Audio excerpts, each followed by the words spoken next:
Is it possible that TranZit wasn't the worst map in the history of zombies? Is it reasonable to assume that a new map has come out since then that is worse than TranZit? Today we're gonna find out. I'm gonna judge 2 of the worst maps ever to grace Call of Duty Zombies. And together we're gonna find out which is the worst Call of Duty Zombies map. To keep it fair, I'm not gonna be judging the Easter eggs against one another because I can't be fucked to do TranZit's Easter egg, and I'm gonna be judging the wonder weapons against each other as well because I feel like they're both a really important part of each map.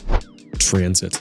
This is the first time we get introduced to our trusty Victus crew. Love them or hate them, they definitely exist. There's no intro cutscene. Instead, we're just presented with one of the most nostalgic loading screens I'll ever see. This map takes place on the broken earth that we, as the Ultimus crew, destroyed to foil Maxis's plans. Now, since Richtofen is in the MPD, he instructs us to take action against Maxis's plan to get back at Richtofen. I spawn into the map. Unfortunately, we're playing as Marlton, so we run the risk of self-attempted death every time he decides to open his dumb, stupid little mouth. I get to building our first buildable, the turbine. I head onto the bus and say hello to our friendly neighborhood bus driver. I take a ride over to the diner and try to get a weapon that isn't the pistol. I've learned that Black Ops 2 mechanics don't take kindly to knifing. I remembered this hole in the ceiling that I can use a part on, and I get lucky and find it in the shed outside that I can open using this turbine. You can put this part on the bus to get on the roof, but you can also do that with a ladder later on. I struggle to get upstairs a couple times and get a glimpse of the bus leaving me behind. Oh fuck. At this point, I hadn't realized the gobble knuckles are practically a must, so I leave without them. Suddenly, while traversing the smoke, I remember that I can teleport with these lampposts. Unfortunately, this also means I have absolutely no idea where I'm at. I found myself on the farm, and then we get to listen to Marlton talk. Slain on the most plebeian of transportation by a wretched group of reanimated husks. The sheer size of this map makes just about everything difficult, whether it's getting to Pack-a-Punch, different perks, getting each part of the jet gun, following the bus. Really, everything on this map becomes flawed due to the size. This, in my opinion, was Treyarch getting ambitious, yet again, and trying to make something incredible. Problem, however, lies within the hardware specifications of the Xbox 360. Since the map was absolutely massive, they needed a way to load each individual region separately once you get to each part so that the console wasn't overloaded. So they decided to make ways to slow you down when you're traveling. In walks the bus. This thing moves so incredibly slow, and to be fair, it does its job, you know, letting the map load, but it ends up being such a pause in the gameplay that it takes away from the experience. Not to mention, you're also fairly safe inside the bus unless you let too many zombies in, of course, so most of the time I found myself getting on my phone or fully going AFK on these rides. And that's not even the worst of it. The bus somehow succeeds at being too slow and too fast. Upon arriving at my destination, I feel like I have an approximately 32.6 second timer to get everything I need and then get back on the bus, or I'm left behind. Unless, of course, I decide to walk. This is the obvious answer to the bus, right? Well, if it goes too slow, then just go to yourself. That would be a fantastic idea if it weren't for these little shits. The Denizen's sole reason for development was to slow people down from getting from one place to the other. They make this dumb gargling noise and hop into your head, slow movement, and take 5 knives to kill. You can knife or shoot them as soon as they come up to you to save time, but since they don't award any points on kill, they end up taking an ungodly amount of ammunition. Then on top of that, the paths feel super vague and indistinguishable from the other paths, so I end up getting lost and hoping to just walk straight whenever I leave one location. Now we've actually made it to power. For whatever reason, they want us to build it, just like everything else on this map. And speaking of buildables, this is the first ever zombies map to introduce buildables. They had the turbine, the zombie shield, the turret, and the jet gun. Let's put the jet gun aside for now and focus on the other 3. The turbine is this map's way of providing power before you get to the overall power. It's used to open doors, power perks, and eventually power the Pack-a-Punch machine. Compared to the turbine, I honestly felt like the other was completely pointless to use. The zombie shield had become a staple in most zombies maps from this point on, but trading power for a bit of protection feels like a bad trade-off. Perhaps if I played past the point of getting the jet gun more than once, I might have had a different opinion, but the turbine feels like the obviously superior choice, and same goes for the turret, to be honest. After traveling aimlessly around the fog, I eventually found myself face to face with Noctur and Toten. I think this is such a cool feeling, personally. Running around in a dense fog and ending up in a completely different map from a different than familiar perspective. Here we'll find a part of the jet gun that we'll build later. For now, let's just turn on power. Oh, maybe there's something over there. Attempt number 4. Let's try to piss off the bus driver. Not too much though, just enough to where we know we mean business. This time I try to power the Pack-a-Punch by placing a turbine at this door in the power room and running all the way over to town and building it there. Yeah, I didn't get that far, like usual. Attempt number 5 and... fucking game. That's what I mean by the Black Ops 2 sniping mechanics aren't meant to be used past round 2. Attempt number 6. Great. Let's do this safe this time. Yes, that is it. Oh god. Dude, I said safe this. Oh, for the love of fucking God. Backing up.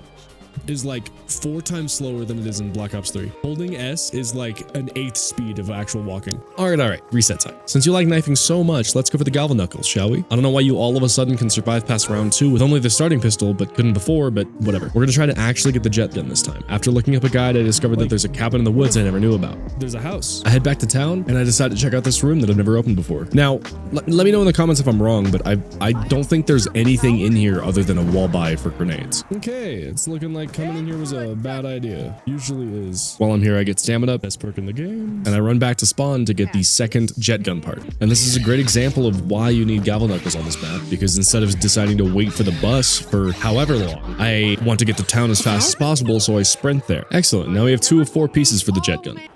There's a... Oh, Lord. Pressure gauge. Lord have mercy. You guys are fucking busting everybody. I get this part that we forgot earlier and I take it back to the bench. Okay, I need wires, yeah? Where do be the wires?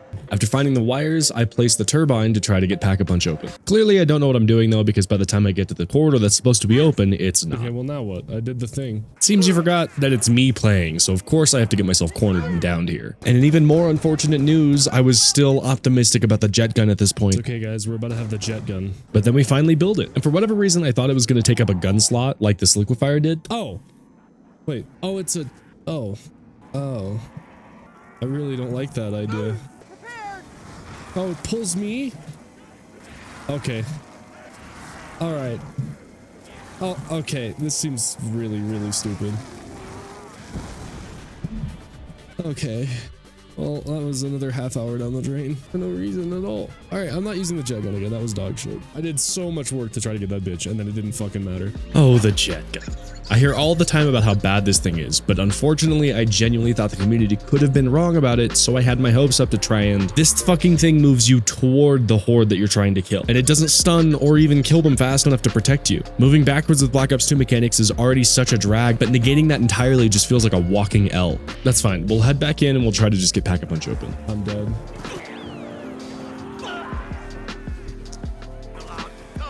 No. What? And just like that. All right, we're done playing. We're done. We're done. I'm done playing. I'm done playing TranZit. Absolutely not. All right, we're going to Black Ops 4.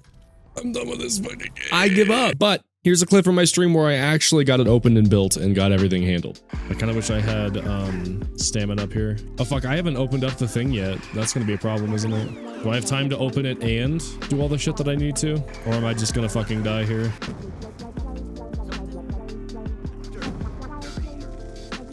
Holy shit. Okay, I've never actually been down here in a game. I've never been down here in one game before. Okay. Dude, Galvanuckles are busted. I always used to think Galvanuckles were fucking dog shit. We're about to get off of this dog shit map, everybody. Yeah, I just need the actual part, the actual path part. That one. Oh, is there 4 parts? Fucking dickhead. Maybe I can juggle them? Oh no, this is the whole thing. I'm just stupid. Really, TranZit legit means more sprinter on this huge map. Walking zombies don't work. Yeah, you're right. All right, boys. No jug, no quick revive. Black Ops 2. Let's fucking go. I'm just the best.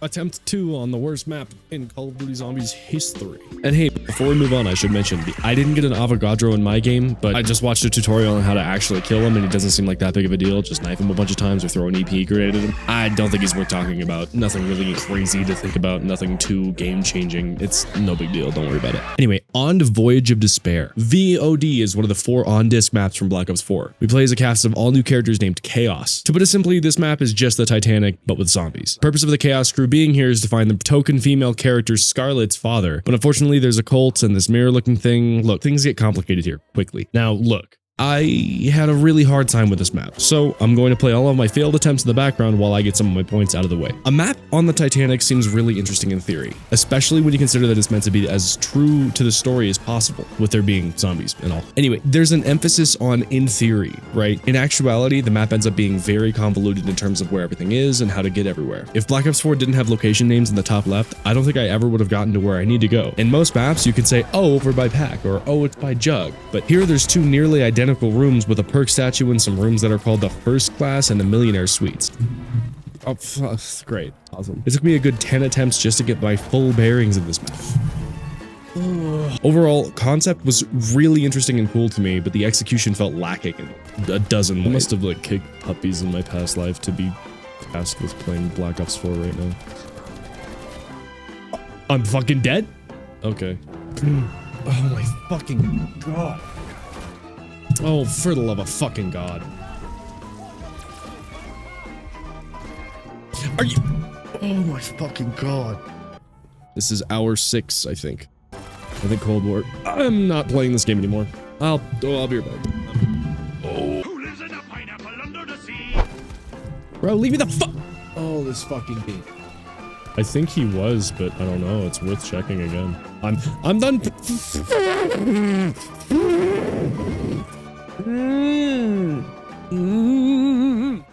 I really want to play Minecraft, but it doesn't fucking matter. So after all that death, I spawned into the map. I built up enough points in the starting room so that I can start the map with Ethereal Razor. I grab these 2 shield parts and this distiller part and start my quest to unlock the pack-a-punch. Similar to Blood of the Dead, there's a fast travel system. These also work due to the fact that you can view the names of the locations, but there are quite a few of them, and starting off these were practically useless to me since I didn't know the map enough to know where the boiler room was or what was in it. However, after learning the map quite a bit, these became incredibly useful because I find there to be an issue with travel time on most larger maps in the Call of Duty Zombies series, but this negates that a lot if you know how to use them. After unlocking Pack-a-Punch, I decided to start working on an Easter egg step, but I'm not including any of this in my review of the map since I didn't do any of the Easter egg steps for TranZit. But I'm basically going to different locations and finding clocks and symbols, then inputting the times on the clocks into their corresponding symbol clock looking things near the, I don't know what these are called. Now I need to wait till round 9 to kill elemental zombies around these power outlets that will allow me to complete challenges. I'll need to do them in a specific order to continue. The first 8 rounds of this map can easily be played with a starter pistol or anything bought off the wall, but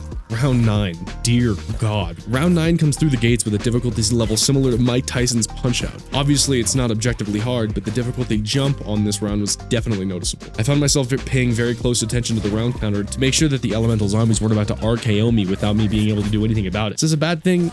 Not particularly, however, I found it worth mentioning. I do enjoy that it's not just brain dead up until the boss fight. Anyway, I get the last few pieces of the distiller and I get it built so that I can upgrade the Kraken later. Then on round 11, our first Stoker spawns. I don't have a lot to say about this guy. He's pretty forgettable. All I can say is that he's pretty easy to kill, even with the melee at earlier rounds, and getting the key from him / knowing that you've gotten the key from him is pretty annoying. But that's okay, he's cool in my book. Better be boring than absolutely horrible. I try for a good couple rounds to get the power outlets charged by the correct elemental type, and while I'm doing that, I look around for the Stoker's treasure chest that we got the key for when we killed him. Filling this chest with souls in the 3 different locations will end up getting us a free Kraken. At the 3rd location, the chest will open up again and show us an item inside. Then we need to go to the corresponding crate on the top deck, and a Kraken will come out of the water and spit out our Kraken.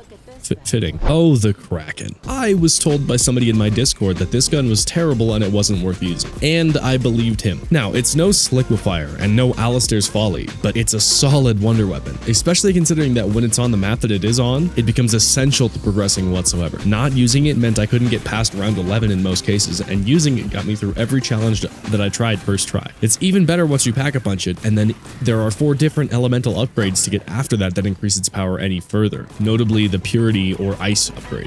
While trying to get the poison ammo type for an Easter egg step, I got a chance to try out all the different ammo types. First one is lightning. Don't use this one.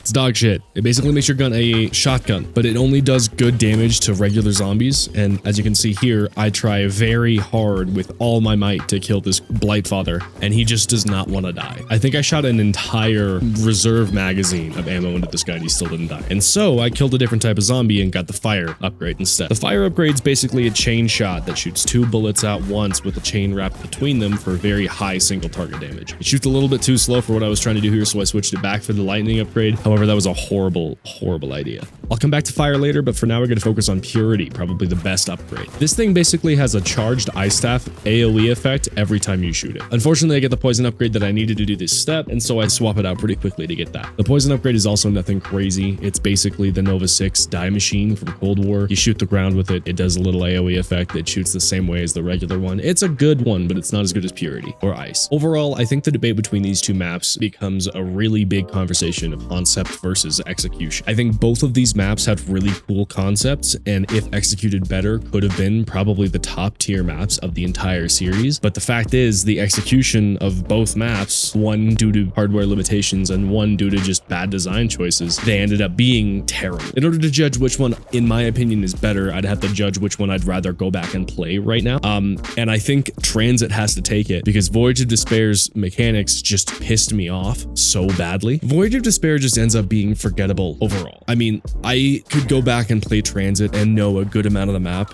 even if I haven't played in 5 years, because it's at least iconic. But Voyage of Despair doesn't even have that iconicness to it at all. TranZit was the first shit map, and so it's almost fun to play because it's shit, and Voyage of Despair is just frustrating to play because it's shit. The tight corridors, really awkward zombie mechanics. I mean, there's a reason that people want to see TranZit remastered, but nobody's talking about Voyage anymore because I think people feel like TranZit could be a good map, and it's not. But Voyage is just fucked. It's just fucked so bad. And hey, if you hate my opinion, go ahead and tell me how wrong I am in the comments. I'd love to discuss. But if you enjoyed my video or got you thinking, I would love it if you left a like. Really helps me out. And I'd like to thank some of my Discord subscribers. You guys contribute greatly to make what I do doable. And I can't thank all of you enough. Click the link in the description to join our Discord. We have 55 members and growing, and I'd love to see you there. Snow got his degree in marine biology because he really thought that would let him just stare at fish all day. Unfortunately, he was only half right. Bain Bemyonov tried to convince the world that an eagle could carry the weight of a human. He hasn't been seen since. That's it for me. See ya.